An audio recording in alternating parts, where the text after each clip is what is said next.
जय हिंद मेरे मित्रों और साथियों।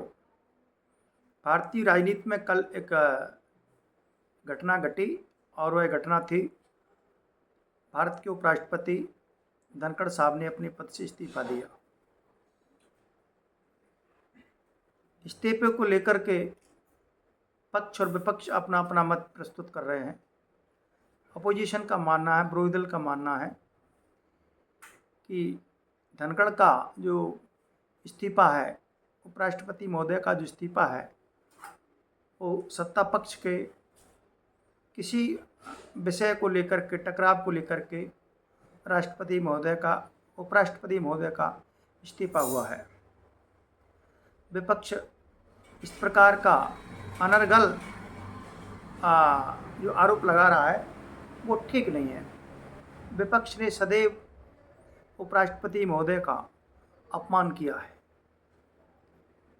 राहुल गांधी ने अपमान किया और सदैव विपक्ष हमेशा से ही उपराष्ट्रपति महोदय की अपमान में कभी कसर नहीं छोड़ा है। तो अभी कल जयराम रमेश और कपिल सिब्बल के जो बयान आए हैं उनसे स्पष्ट होता है, उनकी मानसिक स्थिति का पता लगता है कि एक विरोधी दल के लोग किस प्रकार अनर्गल बात कर रहे हैं और बात को तूल पकड़ा रहे हैं।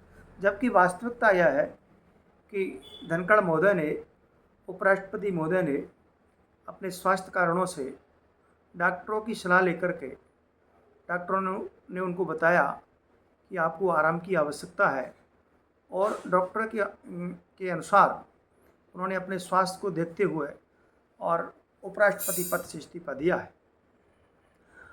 धनखड़ महोदय का राजनीतिक सफ़र बड़ा मजबूत और शानदार रहा है। राजस्थान में आप सांसद रहे, इसके बाद में आप पश्चिम बंगाल में ममता बनर्जी वहाँ की सीएम है, वहाँ राज्यपाल रहे और राज्यपाल के बाद 2022 में एनडीए भारतीय जनता पार्टी नेतृत्व ने श्री धनखड़ को उपराष्ट्रपति उम्मीदवार बनाया। हालांकि विरोधी दल ने भी अपना उम्मीदवार खड़ा किया, उसको पछाड़ करके और उपराष्ट्रपति धनखड़ उपराष्ट्रपति बने।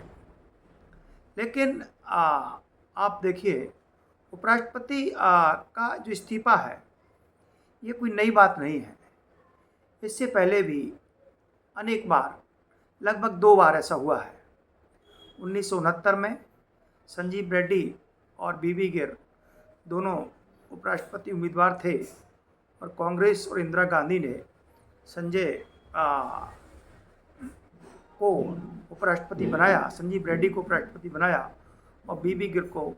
और कांग्रेस ने ये कहा कि आप अपनी अंतरात्मा से वोट दें, तो अंतरात्मा की आवाज़ के कारण बीबी गिर चुनाव जीते और संजीव रेड्डी चुनाव हारे। तो वो पहला इस्तीफा वो था। इसके बाद में आर वेंकटरमण ने भी इस्तीफा दिया, वो राष्ट्रपति के लिए आए। तो ये इस प्रकार की जो गतिविधियाँ हैं, सामान्य गतिविधियाँ हैं। लेकिन विपक्ष को हर कार्य में कुछ ना कुछ दिखता ही है, ऐसा कुछ नहीं है। प्रधानमंत्री महोदय ने ट्वीट करके उनके अच्छे स्वास्थ्य की कामना की है कि आप स्वस्थ रहें और आप अपने स्वास्थ्य की चिंता करें। राष्ट्रपति महोदय ने धनखड़ जी का, उपराष्ट्रपति जी का इस्तीफा स्वीकार कर लिया और 69 के तहत और तत्काल इस्तीफा स्वीकार हुआ है। तो एक अपनी राजनीति में अमिट छाप छोड़ने वाले, अभी उनका कार्यकाल लगभग 3 वर्ष है। 2022 से 23, 24, 25, अभी लगभग 26, 27, लगभग उनका जो 2.5 वर्ष का कार्यकाल अभी शेष है। तो उन्होंने अपने स्वास्थ्य कारणों से इस्तीफा दिया है। इस बात की पुष्टि वो स्वयं कर रहे हैं और सत्ता पक्ष कर रहा है, लेकिन विपक्ष अपना अलग ही राग अलाप रहा है। आप देखते हैं क्या स्थिति बनती है।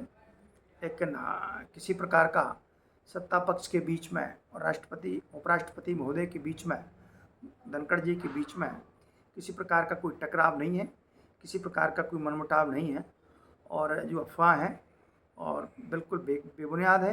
इस बात को स्वयं उपराष्ट्रपति जी ने कहा है, सत्ता पक्ष ने कहा है, और देखते हैं कि सत्ता पक्ष अब किस व्यक्ति के नाम का, उपराष्ट्रपति के नाम का प्रस्ताव रखता है।